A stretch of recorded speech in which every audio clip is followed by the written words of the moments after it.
Estimados, buenas tardes. Les invito a los alumnos que la grabación acaba de iniciar. Por favor, registren todos recién sus datos completos en el chat que se encuentra en la parte superior derecha. Gracias.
Muy buenas tardes, estimados alumnos. Vamos a dar inicio ya a la sesión programada para el día de hoy. Nos encontramos ya en nuestra 9ª sesión del curso de extensión para universitarios organizado por la SBN. En esta 9ª sesión tenemos 3 temas a tratar. El primero de ellos lleva a cargo de nuestra primera expositora. La doctora ya se encuentra conectada con nosotros. Vamos a hacer la presentación de vida. Nuestra primera expositora de la tarde es la doctora Marta Silva Díaz. La doctora Marta es abogada egresada de la Pontificia Universidad Católica del Perú, con estudios concluidos en maestría en Derecho, Convención en Derecho Civil. La doctora es registradora pública de la Ex Oficina Nacional de Registros Públicos, abogada consultora en el estudio de la Flor García Montúfar y Arata, abogados asociados. La doctora ha integrado las comisiones elaboradoras y revisoras de diversas normas registrales, como el Reglamento General de los Registros Públicos y el Reglamento de Inscripciones del Registro de Predios. Ha sido docente en la Maestría de Derecho Registral y Notarial de la Universidad San Martín de Porres y ha integrado el subgrupo de trabajo para la revisión del libro noveno del Código Civil, Registros Públicos, creado mediante Resolución Ministerial 0300-2016-YUS. Antes de pasar con la doctora Marta Silva, presentamos a nuestro superintendente, el doctor Armando Subausté, quien dará las palabras de bienvenida. Doctor Armando, adelante. Gracias, Melissa. Marta, ¿cómo estás? Buenas tardes. ¿Qué tal? ¿Qué tal, Armando? Bien, Marta. Mira, yo antes que comiences con tu exposición, que desde ya sabemos que va a ser brillante y de mucho agrado de los estudiantes, quería comentarte un poco, ¿no? Que los chicos que hoy son tus alumnos han pasado un riguroso proceso de selección. Ellos son alumnos universitarios de la carrera de Derecho, en este caso, de las distintas universidades del país. Ellos son del tercio y quinto superior de los últimos años de Derecho, futuros colegas nuestros. Son chicos de altísima calidad, lo vas a ver al momento de que te hagan las preguntas. Nada, desearte suerte en el dictado, agradecerte de la manera desinteresada que has acogido el dictado y nada, Marta, desearte suerte y sabemos que va a ser muy buena. Gracias, muchas gracias. Acá estoy lista. Ok, te dejo entonces para que puedas empezar. Gracias, Melissa. Ok, ya puedo empezar, Melissa, ¿verdad? Adelante, doctora. Muy bien, entonces tengan muy buenas tardes a los alumnos presentes. Bueno, 1 hora es un tiempo bastante breve. Los temas jurídicos, y ustedes lo saben mejor que nadie, pueden ser temas muy extensos, ¿no? Porque presentan diversas aristas, diversas características. A mí se me ha pedido que les hable sobre las resoluciones que he emitido y que viene emitiendo el Tribunal Registral, que tienen que ver con los predios estatales de dominio público, ¿no? Entonces, como el tiempo es corto, no voy a hacer, digamos, una introducción muy extensa. Yo entiendo que ya hay conceptos que ustedes sí manejan porque son alumnos de último año o de penúltimo año, no sé, pero ya han llevado cursos como derechos reales, ¿no? Porque el tema de la propiedad es un tema esencial para lo que vamos a conversar el día de hoy. Entonces, tengo además en mi PowerPoint una pequeña presentación respecto a lo que es el Tribunal Registral, porque es importante decirlo para quienes no conocen o quienes no han tenido mucha práctica en temas registrales, ¿no? Bueno, el procedimiento registral es un procedimiento que tiene 2 instancias de calificación, ¿no? La primera instancia de la calificación está a cargo del registrador público y contra las denegatorias de inscripción, el usuario puede apelar ante el Tribunal Registral, que es un órgano colegiado, ¿no? La definición del Tribunal Registral o su descripción la encontramos acá en la Ley 26.366, que es la ley de creación del Sistema Nacional de Registros Públicos y de la Superintendencia Nacional de Registros Públicos, ¿no? Esta ley es del año 1994, ¿no? Y entró en vigencia el año 95, y el año 96 se estableció el primer tribunal registral de la superintendencia, ¿no? Antes ya existían en registros públicos otros órganos de segunda instancia, pero no eran órganos que se dedicaban de manera exclusiva a resolver las apelaciones, ¿no? Estaban conformados estos órganos por funcionarios del mismo registro que se reunían para resolver los casos, ¿no? Entonces ha sido un paso muy importante de la Ley 26.366 crear al Tribunal Registral como un órgano encargado de manera, digamos, especializada a resolver las apelaciones, ¿no? Entonces, tenemos esta definición acá en el artículo 23 de la ley que dice que el Tribunal Registral es el órgano que conoce en segunda y última instancia administrativa registral los recursos de apelación interpuestos contra las denegatorias de inscripción y demás actos registrales expedidos por los registradores en primera instancia. Fíjense acá que no son impugnables vía apelación los actos de inscripción, ¿no? Sino la denegatoria de inscripción, una liquidación de derechos registrales son actos impugnables. Pero si el registrador decide inscribir el título que se presenta, contra la inscripción no procede recurso de apelación, ¿no? ¿Por qué? Porque hay una protección de esa inscripción una vez extendida, de tal forma que no puede ser anulada ni cancelada si no es por un mandato judicial. Claro que hay normativa que se ha dictado en los últimos años, por ejemplo, la cancelación administrativa por falsificaciones, ¿no? O por suplantaciones, que es una forma sumaria de cancelar un asiento que adolece pues de esta nulidad absoluta, ¿no? Sin tener que ir al Poder Judicial. Esta ley, que es la 3313, se ha dado pues en el contexto que todos conocemos, donde lamentablemente han ocurrido pues muchas de estas falsificaciones y suplantaciones que han sorprendido al registro, ¿no? Y han pretendido hacer valer inscripciones que en verdad no tenían ningún sustento en un título existente, ¿no? Pero aparte de esta excepción que les digo, la decisión de inscribir un título no es materia de apelación, solo la denegatoria, ¿no? Entonces, los pronunciamientos que han habido y que vamos a compartir tienen que ver con títulos que han llegado al registro, que ha habido una denegatoria de inscripción y que el Tribunal Registral ha conocido como órgano de segunda instancia. ¿Qué más podemos decir del Tribunal Registral? Que tiene competencia nacional, ¿no? Y está conformado por salas descentralizadas e itinerantes. Tenemos 5 salas del Tribunal Registral, 3 de ellas se ubican en la ciudad de Lima, y estas salas tienen un ámbito de competencia territorial que abarca Lima, Ica, Huánuco, Pasco, Junín, Ica, ¿no? Tenemos la sala de Trujillo, que abarca todo el norte, parte de la selva, y la sala de Arequipa, que abarca la parte sur del país, ¿no? Pero la competencia la tienen todas las salas, ¿no?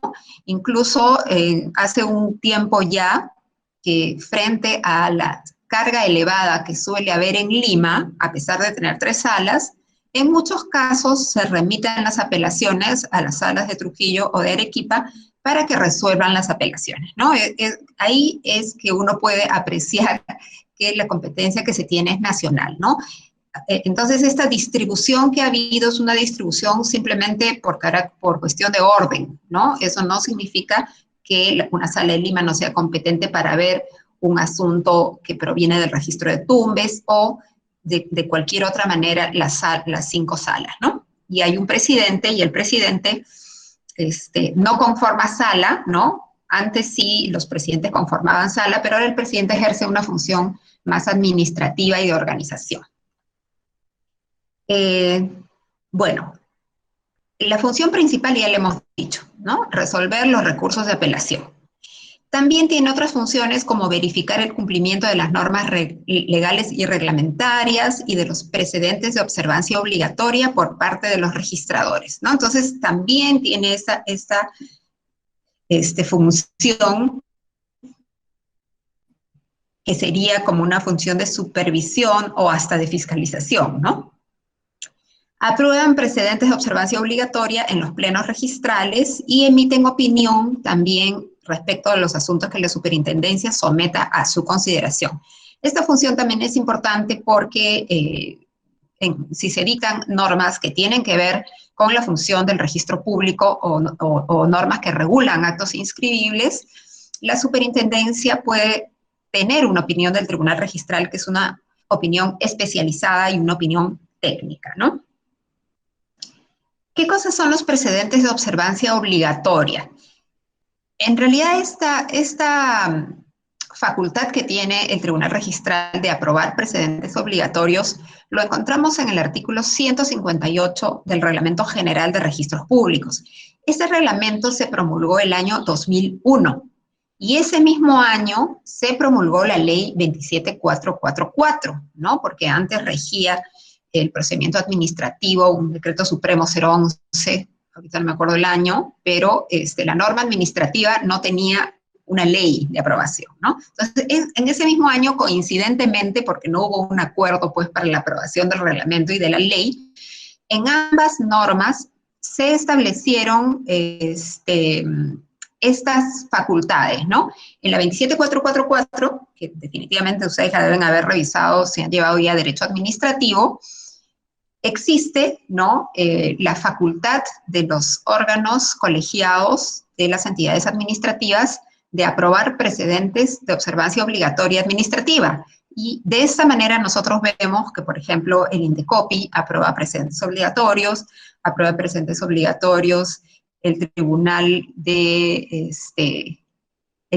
la SUNAT, ¿no?, el tribunal fiscal, y así otros órganos de la administración, ¿no? Y en ese mismo año también el Reglamento General estableció que el tribunal registral podía establecer estos criterios de interpretación que deben ser seguidos de manera obligatoria por las instancias registrales en el ámbito nacional.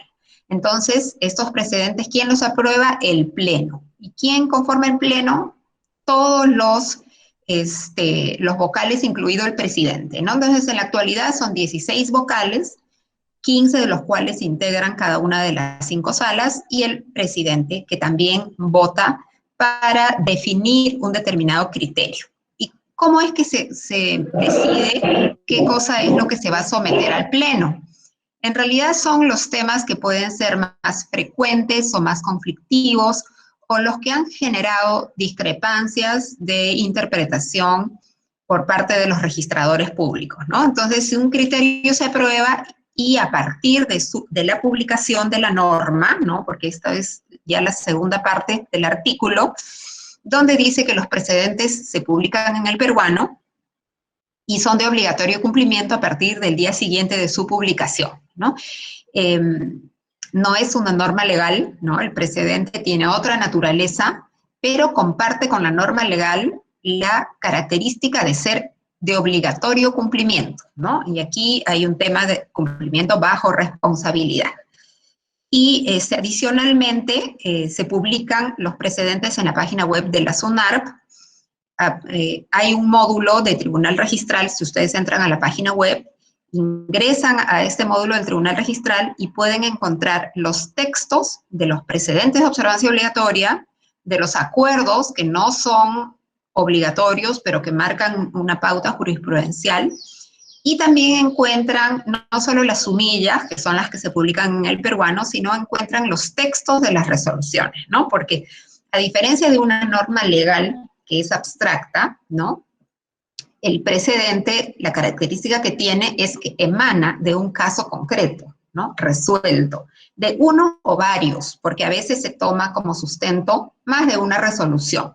Entonces, si nosotros queremos saber si el criterio aprobado como precedente, y no solamente como precedente, sino cualquier criterio adoptado por el Tribunal Registral, si es que podemos emplearlo para algún otro caso, tenemos que leer la resolución y identificar en esta resolución cuáles son los supuestos fácticos que dieron lugar al pronunciamiento, ¿no? Entonces, si verificamos que hay correspondencia, entonces ese criterio lo podemos emplear. Si es obligatorio, los registradores están obligados a obedecer el criterio.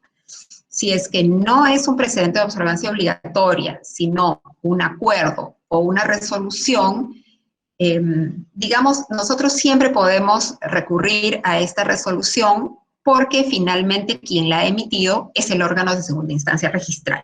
Hay algunos casos en los cuales no hay precedente, hay una serie de observaciones en el mismo sentido, ¿no? Como una línea jurisprudencial que ayuda a la predictibilidad y que también se puede invocar frente a una calificación registral, ¿no? Entonces,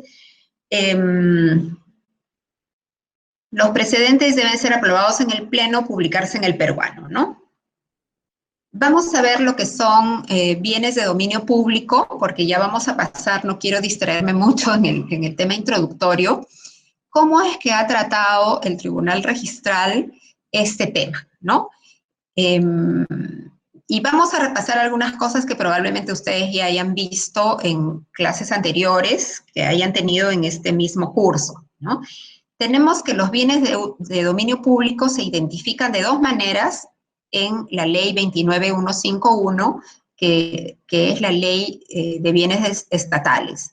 La ley y su reglamento, ¿no? Que son las normas básicas y esenciales que regulan, pues, los actos principales de los bienes estatales. Aparte de eso, hay una serie de directivas de bienes estatales que también regulan procedimientos concretos, ¿no? El procedimiento, por ejemplo, de venta directa de bienes estatales tiene su propia directiva, el procedimiento de constitución de servidumbre tiene su directiva, etcétera, etcétera, ¿no? Entonces, en cuanto a qué cosas son los bienes de dominio público, tenemos, por ejemplo, que son bienes de dominio público, uno, los que están destinados al uso público, y dos, que es un segundo grupo, los que están destinados al soporte para la prestación de un servicio público, ¿no? Entonces, en el primero de ellos tenemos las playas, las plazas, los parques, la infraestructura vial, las vías férreas, caminos y otros, ¿no? Destinados al uso público. ¿Y cuáles son soporte para la prestación de un servicio público? Los palacios, sedes gubernativas e institucionales, escuelas, hospitales, estadios, aportes reglamentarios, bienes reservados, establecimientos penitenciarios, museos, cementerios, puertos y aeropuertos, ¿no? Entonces, en muchos casos, ¿cómo podemos identificarlo? Bueno, si está dentro de esta relación y prestan un servicio público o están destinados a uso público, nosotros, sin necesidad de leer un documento, podemos decir, ya, este es un bien de dominio público del Estado, ¿no? Las playas claramente lo son los caminos, lo son las vías públicas, las vías férreas, las plazas, los parques, etcétera, ¿no? Y por otro lado, en algunos casos, por ejemplo, los hospitales, ¿no? Bueno, los hospitales públicos son bienes públicos, pero también hay clínicas privadas, ¿no? Estas clínicas privadas no son bienes de dominio público, ¿no? Entonces, aquí sí, en este segundo grupo, sí tenemos que identificarlo mediante no solamente mediante el signo de decir, ya, esta es una escuela, entonces es de dominio público, ¿no? Porque no ocurre así en todos los casos. Ahí sí tenemos que ver caso por caso para poder determinar si se trata de bien de dominio público. Vamos a ver el carácter inscribible de la condición de dominio público o de la potestad administrativa. Y para eso tenemos el saneamiento técnico legal, ¿no? La ley 29151, que es la ley de bienes del Estado, su reglamento en este caso, dice que el saneamiento técnico legal comprende todas las acciones destinadas a lograr que se inscriba en los registros públicos la situación real de los bienes muebles e inmuebles en relación a los derechos reales que sobre estos ejerce el Estado y las entidades, ¿no? Entonces, esto está en la misma normativa de la SBN, ¿no? ¿Esto qué quiere decir? Que la SBN también considera que parte de un saneamiento técnico legal incluye la inscripción en registros públicos, ¿no? Entonces, por más que en nuestro sistema registral,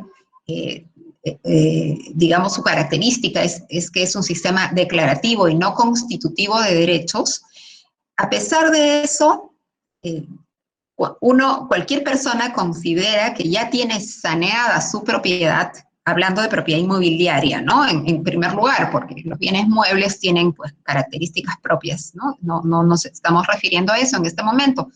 Pero si es que hablamos de inmuebles en general, pues, cuando a uno le dicen, ¿tienes tu inmueble saneado? La respuesta va a ser sí, si tengo inscrito en registros públicos, ¿no? Pero no solamente si está inscrito en registros públicos, sino si es que la inscripción en registros públicos nos muestra que esta realidad registral es igual a la realidad fuera del registro, ¿no? ¿En cuanto a qué? Por ejemplo, la titularidad, ¿no? Si aparece Juan Pérez como dueño de un predio, se presume que Juan Pérez es dueño del predio, ¿no? Pero ¿qué pasa si Juan Pérez se lo vendió a otra persona y esta persona no ha inscrito, ¿no? Ahí el registro se va a volver un registro inexacto porque va a estar publicando algo que no corresponde a la realidad, ¿no? Lo mismo ocurre con las características físicas de los predios, ¿no? Y este es un asunto que se ha discutido mucho porque un predio puede estar descrito con una determinada área, linderos y medias perimétricas, pero estas difieren de la realidad. Entonces, en esos casos, sanear físicamente un predio implicaría inscribir su verdadera área, linderos y medidas perimétricas, ¿no? Entonces, este tema del saneamiento finalmente siempre termina aterrizando en registros públicos, ¿no? Y esto no es ajeno a la Superintendencia de Bienes Estatales. Ahora, hace mucho tiempo yo empecé a trabajar como registradora por los años 80, ¿no? Después entré al tribunal registral, al primer tribunal registral existente desde el año 95-96. El Estado no tenía muchos de sus bienes inscritos. Uno, porque no es obligatorio que los inscriban en registros públicos, ¿no? Pero eso significa que no estaban saneados. De tal forma que esta falta de inscripción sí ha resultado, digamos, algo que perjudica o que ha perjudicado al Estado en algunos casos, como perjudica también a otras personas no inscribir su propiedad, ¿no? Por ejemplo, si yo soy dueño de un predio y el predio no está inscrito en registros públicos, yo tengo un título de propiedad y vengo poseyendo el predio, eso significa que civilmente yo soy propietario, pero el hecho de que no esté inscrito en registros públicos podría dar lugar a que un tercero con otro título, ¿no?, que lo acredite como propietario, porque esto de que existan varios títulos es algo que ocurre en nuestro sistema y en muchos otros sistemas también, podría inscribir la propiedad a su nombre, ¿no? Entonces, de alguna forma, si es que yo me incorporo al registro, voy a tener una protección mayor, porque voy a tener una presunción de conocimiento de todas las personas respecto a esta inscripción. Entonces, al Estado también le interesa, y por eso su norma misma lo señala, que los bienes del Estado deben ser inscritos en registros públicos, no por el carácter constitutivo, sino para obtener la protección del registro y la mejor publicidad respecto a la titularidad del Estado. Eso es lo importante. Entonces, en el tema que me han pedido hablar con ustedes, me han pedido hablar de lo que es el pronunciamiento del registro respecto a los bienes de dominio público del Estado. Porque antes de eso, antes de hablar del dominio público, tenemos que decir que hay una clasificación de los bienes del Estado en bienes de dominio público y en bienes de dominio privado, ¿no? Y ambos se inscriben. Ahora, ¿desde cuándo es que se inscriben los bienes de dominio público? Esto es en realidad bastante reciente. A partir del año 2000, tal vez en adelante, es que se inscriben los bienes en el registro público.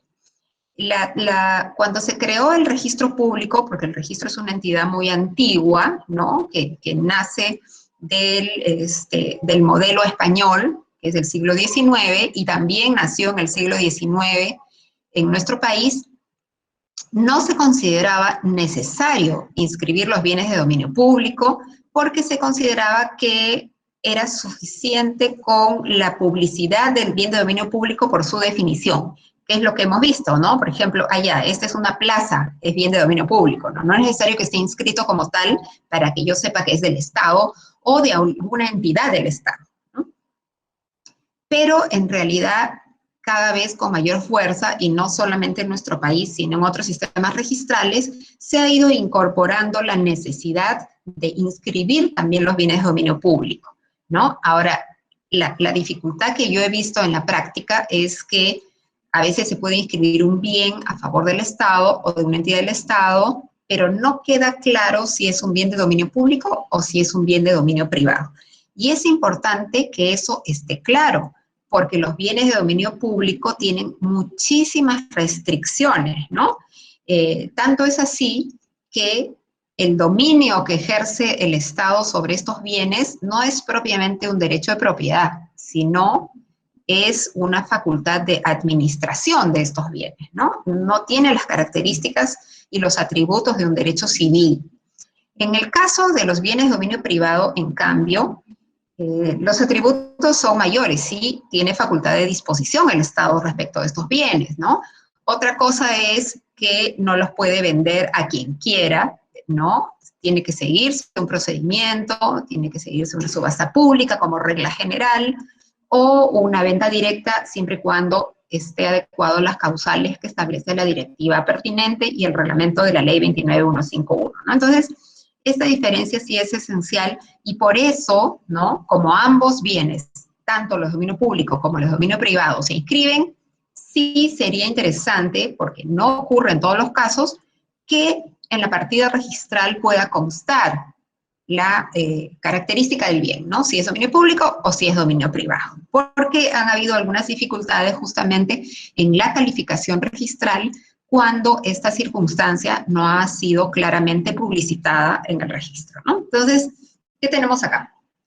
En el reglamento de la ley 29151 dice que la calificación de un inmueble como dominio público será efectuada mediante resolución de la SBN o del gobierno regional, ¿no? Entonces sí le dan esa atribución tanto a la superintendencia como a los gobiernos regionales que ejercen pues las funciones en las respectivas regiones, ¿no?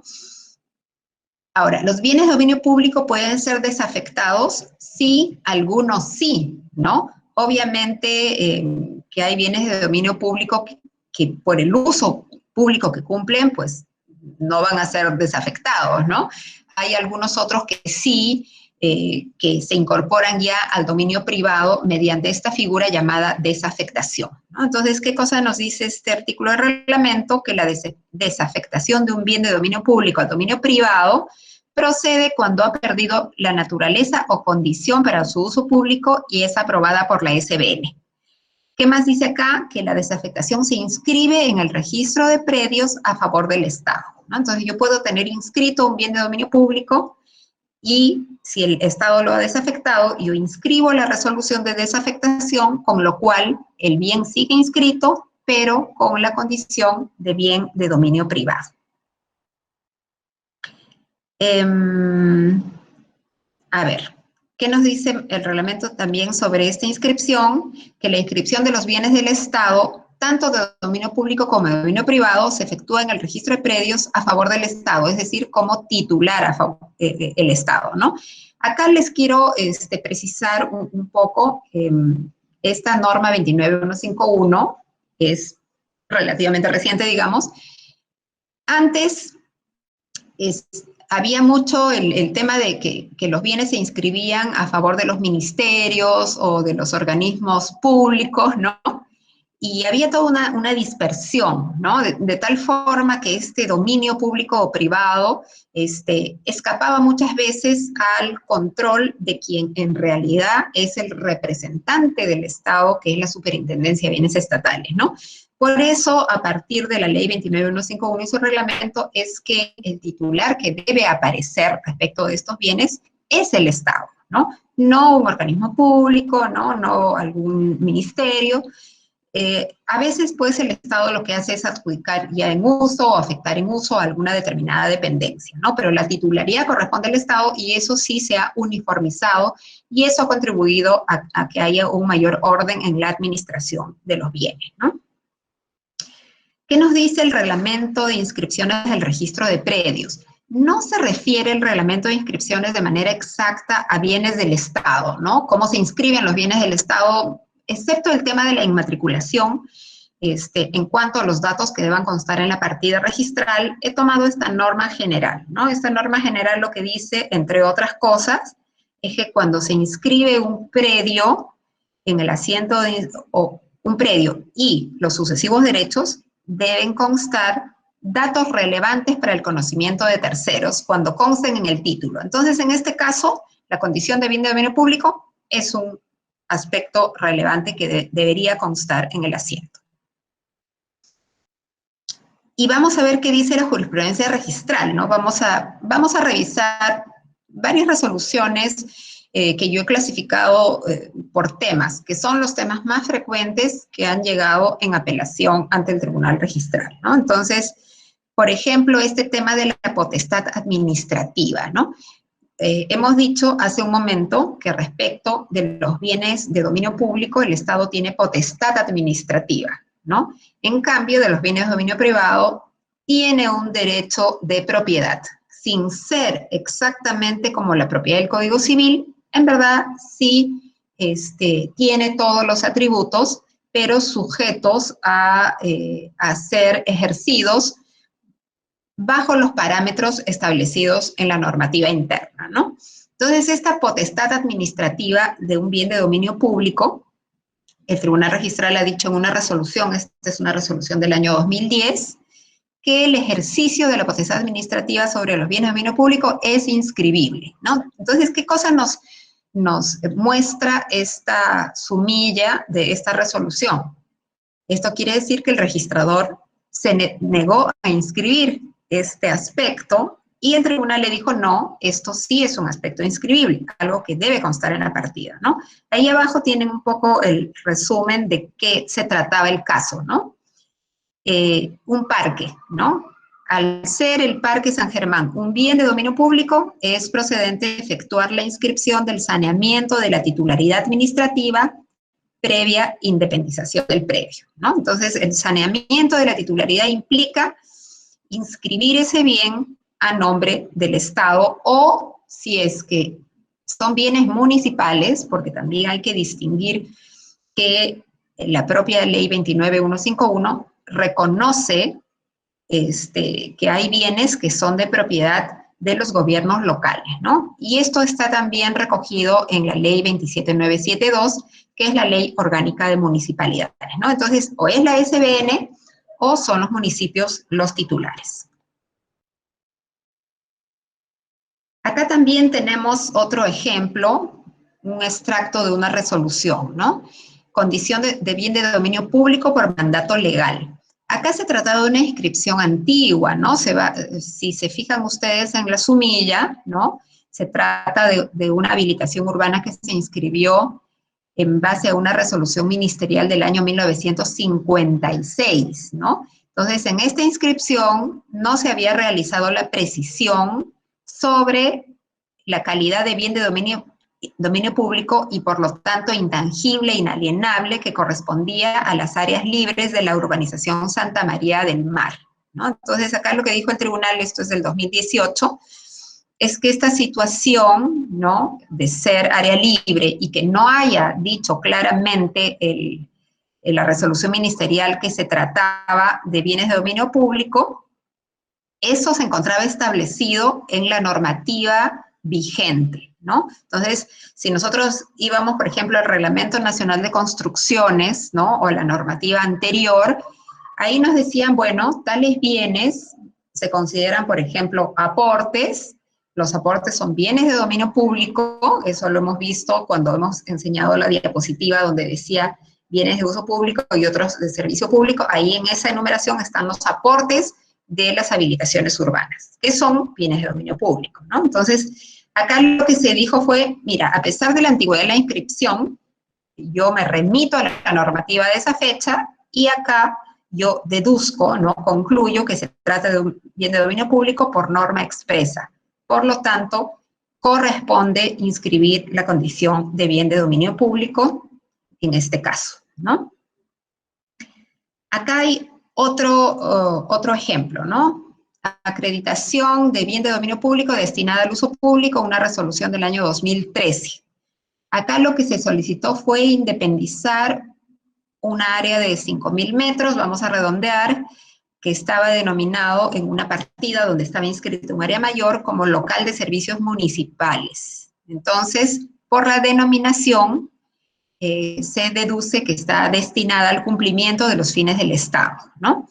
Y luego se verifica el documento de archivo, ¿no?, que dio lugar a la inscripción de esta área, y se ve que el área está destinada a bosque, ¿no? Entonces, lo que concluye acá el Tribunal Registral es que en el mismo título que dio lugar a la independización del área mayor se constata que este bien de propiedad del Estado es de dominio público, debiendo inscribirse la administración a favor de la municipalidad, ¿no? Porque están definidos en estos casos cuáles son bienes municipales o cuáles son bienes de la SBN, pero en ambos casos el derecho de administración, este dominio público que se ejerce a través de la administración, se puede inscribir. Es más, a mi criterio debe inscribirse, porque así se publicita la real condición de los inmuebles y por lo tanto se puede conocer cuáles son las restricciones que tienen, ¿no?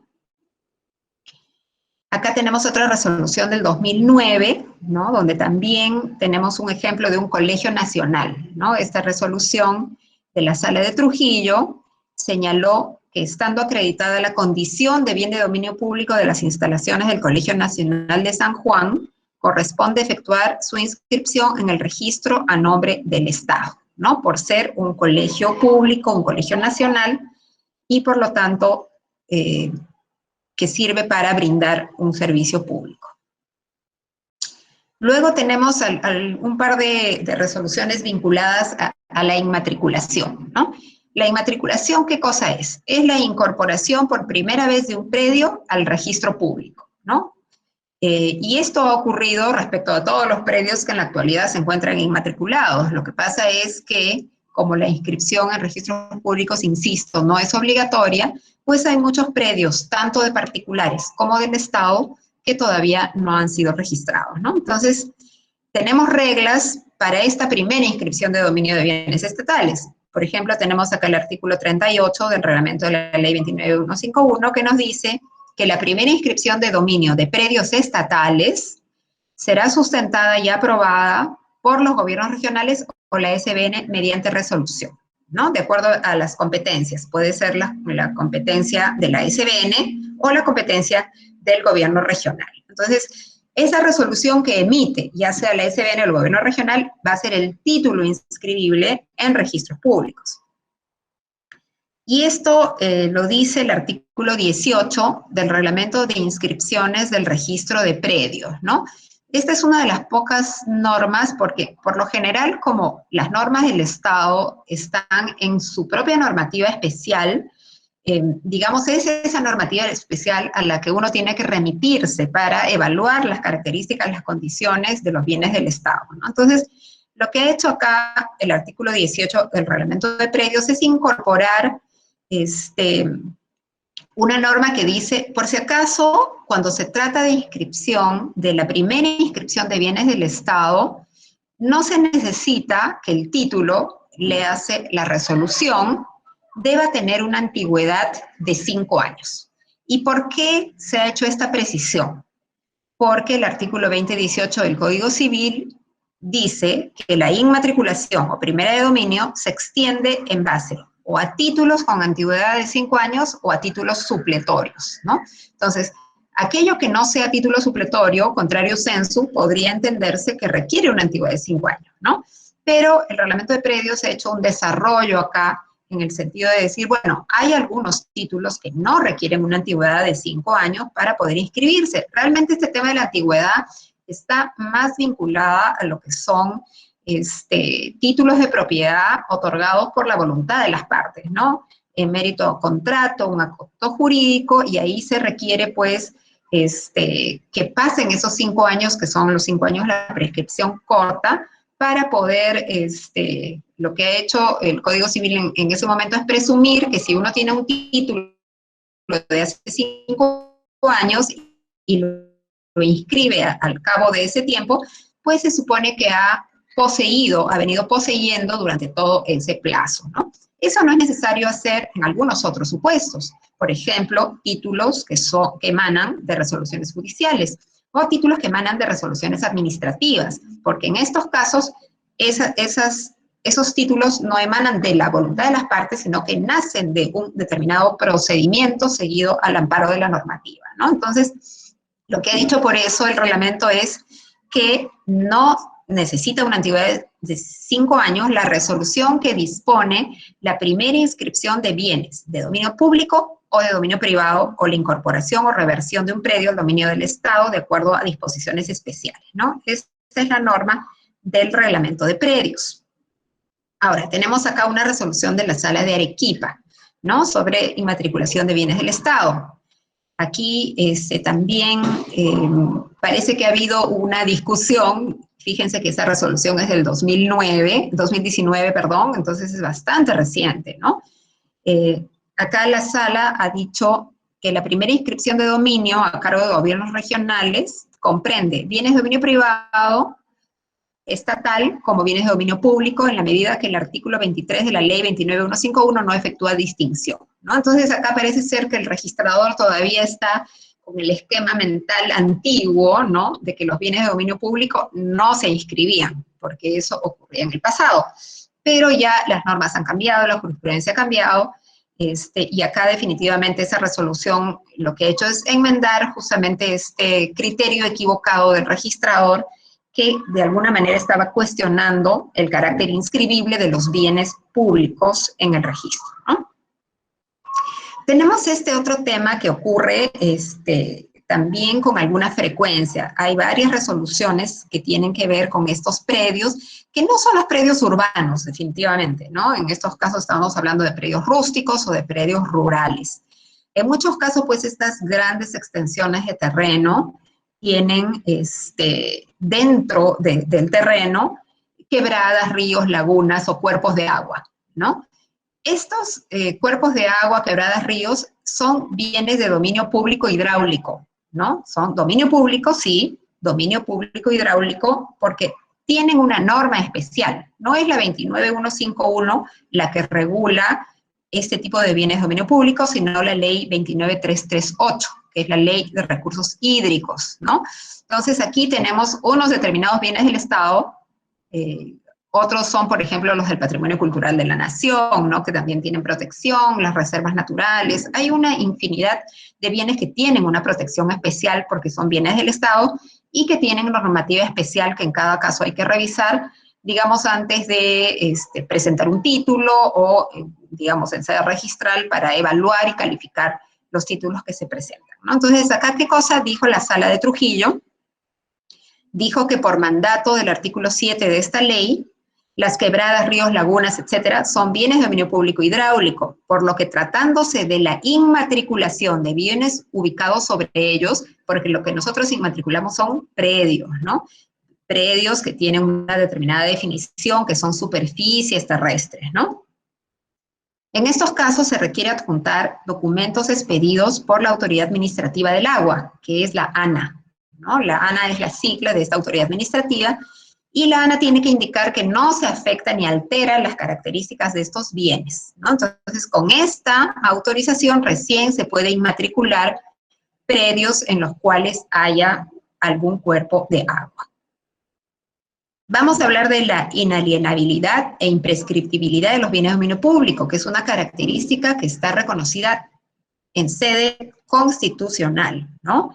Hay una protección constitucional de los bienes de dominio público que nos dice que estos son inalienables e imprescriptibles, no se pueden transferir y tampoco pueden ser objeto de prescripción, ¿no? Sí pueden ser los de uso público concedidos a particulares, ¿no? Para su aprovechamiento económico. ¿Qué cosa ejerce el Estado? Como ya hemos dicho reiteradamente, la potestad administrativa, ¿no? No un derecho de propiedad como la propiedad civil. Entonces, este concepto, que es bien importante, también ha sido reconocido por el Tribunal Registral en diversas resoluciones, ¿no? Por ejemplo, esta resolución del año 2009 de la Sala de Trujillo, ¿no?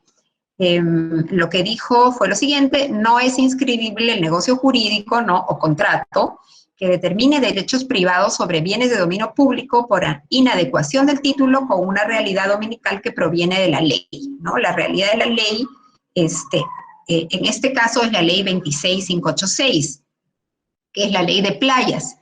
La ley de playas lo que señala es que la primera franja de playa de 5 metros paralela a la línea de alta marea, ¿no?, de la línea de alta marea que la determina DICAPI, 50 metros hacia adentro, esa es un área totalmente protegida, totalmente restringida y por lo tanto de dominio público, ¿no?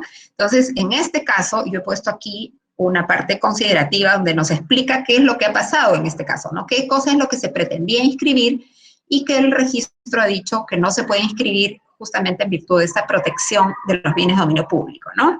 Lo que se ha dicho es: la franja de playa de 50 metros paralela a la línea de alta marea adyacente al predio Máncora es de dominio público, pese a que la publicidad registral le ha atribuido derechos privados, pues la publicidad legal supera a la publicidad registral, ¿no? Entonces, aquí, y esto ha ocurrido, y ocurre en realidad en la costa, ¿no? De repente hasta lo han leído ustedes en las noticias, que a veces hay personas que tienen títulos de propiedad en zonas de playa, ¿no? Si sus títulos de propiedad están de los 50 a 200 metros, que es zona restringida, pero sus títulos eran anteriores a la ley de playas, no hay ningún problema con eso, ¿no?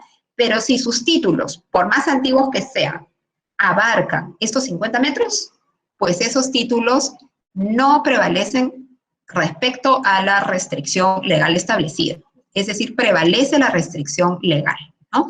Y si el registro me dice, yo soy propietario de un predio que incluye los 50 metros, no, ahí no hay la presunción de que esto es exacto, porque justamente la ley de playas determina que esa franja es de dominio público, ¿no? Entonces, por eso es que en este caso viene este criterio del tribunal registral, ¿no? Así como no se pueden vender, que es el caso anterior, tampoco se pueden prescribir, ¿no? Bueno, hasta el 2010 se podían prescribir bienes de dominio privado, ¿no? A partir del 2010 ya no. Pero los bienes de dominio público son imprescriptibles en todos los casos, en todos los ámbitos, porque ya lo hemos dicho, eso lo dice desde la Constitución pasando por las normas de desarrollo, ¿no? Entonces, en este caso también la Sala de Trujillo dijo, en este caso concreto, que no procede inscribir las solicitudes notariales de prescripción adquisitiva de dominio respecto de predios de dominio público por tratarse de bienes inalienables e imprescriptibles, ¿no? Y en este caso, ¿de qué se trataba? De una universidad pública, con declaratoria de edificación destinada a universidad. Entonces, uno podía advertir claramente, a pesar de que no había un asiento que dijera bien de dominio público, que sí se trataba de un bien de dominio público. Ahora, ¿qué pasa? En algunos casos, como hemos dicho cuando hemos hablado de la desafectación, es posible pues que en los hechos ya el mismo Estado considere que no se está brindando un uso público, que puede ser modificado, ¿no? Porque, digamos, no es absolutamente indispensable que este bien conserve su condición de dominio público para siempre, porque podría sustituirse con algún otro bien, etcétera, etcétera, pero para eso que tiene que haber previamente una desafectación, ¿no? Entonces, si hay desafectación, ya, digamos, la consideración respecto a la disponibilidad del bien varía. Esto es algo similar, pero tiene que ver con prescribir área que se superpone con un bien de dominio público, ¿no? Acá, en este caso, que se pedía la independización de un área prescrita, ¿no? Adquirida por prescripción adquisitiva, pero que estaba dentro de una mayor extensión, lo que advirtió aquí es que el plano, ¿no? El plano que grafica esta área prescrita, abarcaba parte de un bien de dominio público, que era un aporte reglamentario, ¿no? Entonces, por eso aquí se denegó la inscripción, ¿no? Esta resolución del 2015, donde se dijo pues que si el área de catastro, que es una oficina de apoyo a la calificación registral, se establece que este lote conformante de una habilitación se superpone con parte de un aporte, no procede a anotar preventivamente, ¿no? Porque acá si esa anotación preventiva se trataba de una prescripción notarial, ¿no? Que se anota preventivamente la solicitud, pero en esta etapa de la solicitud ya el registrador está facultado para calificar, ya sea para denegar, ¿no? O para aceptar la anotación. Vías públicas. Bueno, estoy corriendo un poco porque quisiera no excederme en el tiempo para tener tiempo de absorber algunas cosas, porque yo sé que ustedes tienen ahora 2 clases seguidas más, ¿no? Entonces, vamos a correr, en todo caso, dejar unos minutitos para cualquier inquietud que pueda surgir. Entonces, vías públicas es otro tema que también ha tenido bastante tratamiento a nivel registral, ¿no? ¿Por qué? Porque hay esta distinción necesaria que hay que hacer entre las vías que constituyen ya bienes de dominio público de otras vías que son áreas reservadas y que no son todavía bienes de dominio público, ¿no? Porque esta confusión se presenta bastante a todo nivel, ¿no? Entonces, en esta resolución de Arequipa, que es de este año, ¿no? Es una resolución bastante reciente, se ha dicho lo siguiente, ¿no? En un predio objeto de habilitación urbana se pueden distinguir vías públicas al interior de la urbanización y áreas reservadas para vías públicas de carácter metropolitano o regional que no forman parte de la habilitación urbana, ¿no? Las vías públicas al interior de la habilitación urbana adquieren la calidad de bienes públicos por el mérito de la habilitación urbana, y las que son reservadas adquieren la condición de bien de dominio público recién en el futuro, cuando la entidad correspondiente adquiere el terreno y ejecute las obras, ¿no? Entonces,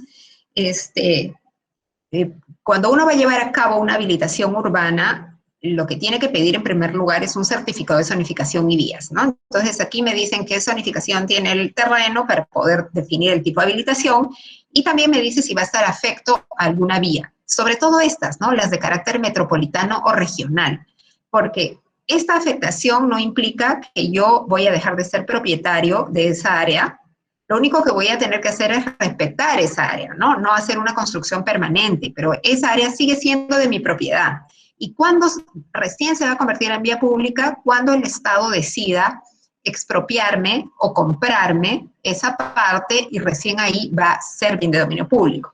En cambio, las vías locales, ¿no? Las vías internas de una habilitación, se convierten en vías públicas desde que se emite la recepción de obras de habilitación urbana. Entonces, por eso es que es importante esta distinción, ¿no? Porque uno tiene el carácter de inalienable imprescriptible, en cambio, la otra no. Yo puedo vender esa área reservada, no hay ningún problema, pero quien me compra va a ser susceptible de que le vayan a expropiar cuando el Estado decida realizar pues esta obra o ampliación de la vía, ¿no?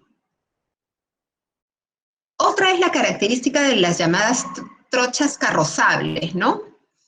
Este es un tema que sigue siendo bastante discutible, ¿no? Porque también, así como tenemos terrenos, predios, sobre todo rústicos o rurales, donde hay ríos, donde puede haber quebradas, etcétera, también hay algunos que tienen, pues, algunos caminos, ¿no? O los llamados trochas carrozables. Entonces, acá lo que ha dicho la Sala de Trujillo es que si los contratantes declaran que el predio a independizar es atravesado por una trocha carrozable, procede la inscripción siempre que en el título y en la partida no conste que esta vía haya sido reconocida como bien de dominio público por parte del Estado, ¿no? Entonces, acá lo que apreciamos es que en realidad no hay una norma que diga que el hecho de existir una trocha carrozable lo convierta en vía pública, ¿no? En el caso de las habilitaciones urbanas es mucho más fácil, porque tenemos la norma clarísima, ¿no? Se aprueba la habilitación urbana y todas esas vías internas automáticamente se convierten en vías públicas, y ahí no hay discusión que valga, ¿no? En el caso de trocha carrozable, lo que se ha dicho es que si no hay una atribución o un reconocimiento como bien de dominio público, entonces no hay obstáculo para que se pueda independizar o se pueda transferir el bien. A ver. Ya, esto es parecido. Disculpen, voy a avanzar un poquito porque, como les decía, estamos con el tiempo que nos queda corto. A ver, Este tema es de aportes en habilitaciones urbanas, ¿no? Los aportes, las áreas de aporte o son del Estado, a través de una entidad del Estado, o son de las municipalidades, ¿no? Pero son bienes de dominio público, o municipal o estatal, asignado a un determinado sector, ¿no?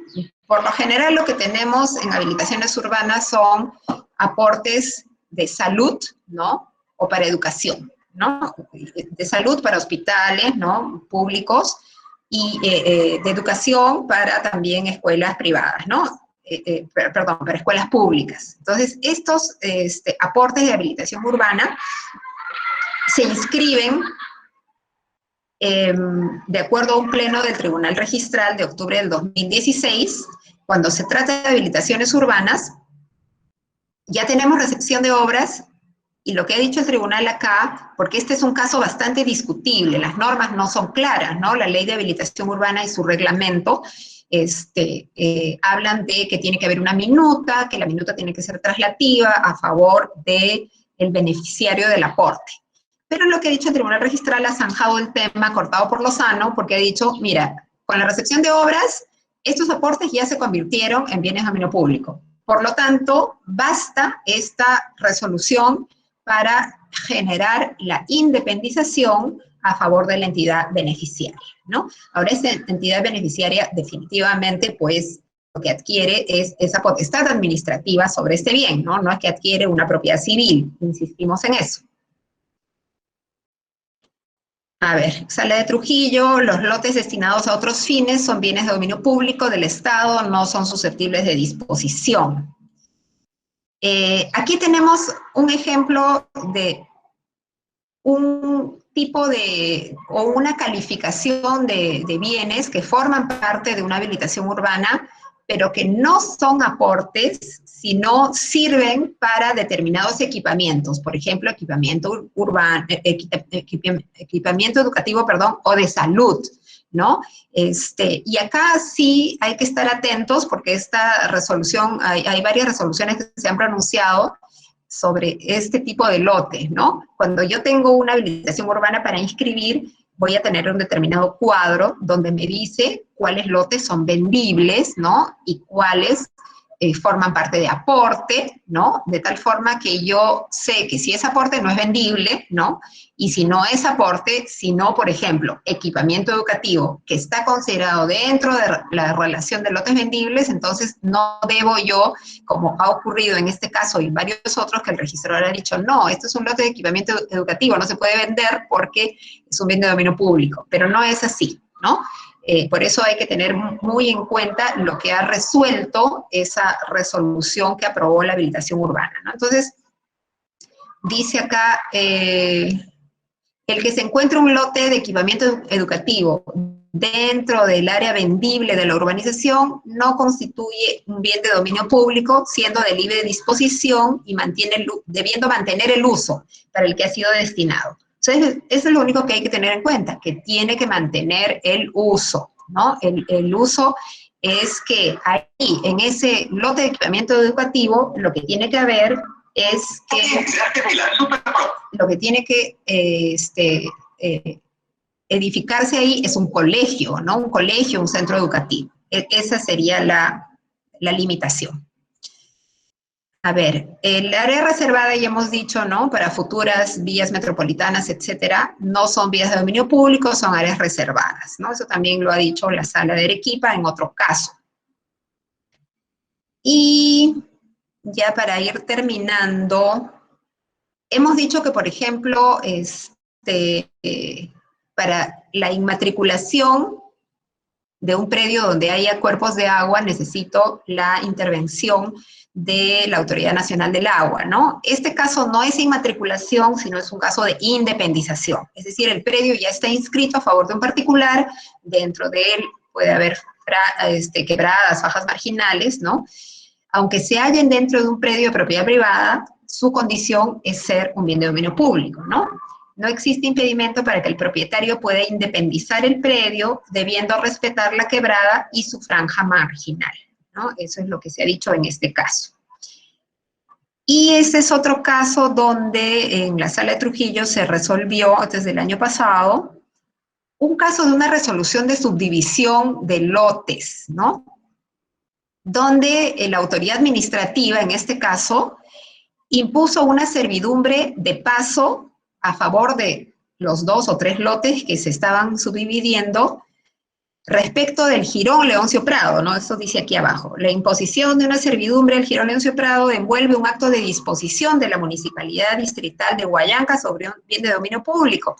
Entonces se dijo que eso no era posible, por más que haya una autoridad administrativa quien haya emitido esta decisión, el hecho de imponerle una servidumbre, una vía pública, es completamente improcedente, ¿no? Porque son bienes inalienables y además, esta servidumbre, además en este caso particular, estaba estableciéndose a favor solamente de los lotes subdivididos, cuando un bien de dominio público es de uso absolutamente público, ¿no? No de una cantidad de personas. Bueno, en cuanto a titularidad municipal, simplemente decir que los bienes del Estado también pueden, como les dije a un inicio, o ser bienes del Estado propiamente dicho, administrados por la SBN, o bienes municipales, ¿no? Y eso porque lo reconoce no solamente la ley 29151, sino también la ley 27972, que es la ley orgánica de municipalidades.